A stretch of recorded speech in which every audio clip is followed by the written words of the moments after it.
Hyper activity কমানোর জন্য ABA ভালো না ওটি? আমাদের একজন পেশেন্ট এটা জিজ্ঞাসা করলেন এবং আমাকে পাঠিয়ে দিলেন একটা ভিডিও, যেখানে সে দেখিয়েছে যে তার বাচ্চা একটা ছোট বক্স, তার মধ্যে একটা কাটা ফুটো, তার মধ্যে কিছু বিটস ঢোকাচ্ছে।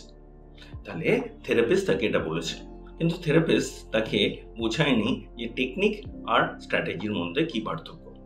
দেখুন, আমরা বিভিন্ন রকম থেরাপির মধ্যে বোঝার চেষ্টা করি কোনটা ভালো। যেটা বুঝি না সেটা হচ্ছে আমার বাচ্চার কোনটা লাগবে, সেটা হচ্ছে কানেকশন। কেন আপনি আপনার বাচ্চার সাথে কানেক্টেড নন, আপনার বাচ্চা আপনার সাথে কানেক্টেড না। সুতরাং যদি এই কানেকশন ল্যাক করে, আপনার কিন্তু প্রবলেম সলভ হবে না। কেন? ভাবুন, যে বাচ্চা যখন কানেক্ট করতে পারছে না, সে রেসলেস হচ্ছে, এদিকে ওদিকে কানেকশন খুঁজছে। কিন্তু যদি এই কানেকশনটা আপনি দিয়ে দিতে পারেন, শুধু তাই না, যদি আপনি তার রাজ্যে গিয়ে তার অ্যাকচুয়াল রিকোয়ারমেন্ট বুঝতে পারেন, যদি বুঝতে পারেন যে কেন বাচ্চা এরকম ছটফট করছে, এবং তাকে মেকানিক্যালি জিনিস না শিখিয়ে যদি আপনি এটা ভাবেন যে বাচ্চার রিলিফের সাথে আপনি কানেক্টেড এবং বাচ্চা অটোমেটিক্যালি আপনার কথা শুনছে, তাহলে বেটার হয় নাকি? সুতরাং আপনার এক্ষেত্রে শেখার বিষয় রয়েছে বাচ্চার থেকে।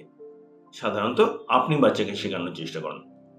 ভাবুন যে আপনার বাচ্চা আপনার সমস্ত কথা শুনছে, কিন্তু তার আগে এই কানেকশন তো বাচ্চার সাথে আপনাকে এস্টাবলিশ করতে হবে। বাচ্চা কিন্তু হাইপার ফোকাস করতে জানে, যেদিকে মন দেয় সেদিকে কিন্তু একদম ডুবে যায়। তার মানে বাচ্চা মন দিতে জানে, শুধু আপনার ইন্টারেস্টের জিনিসে না।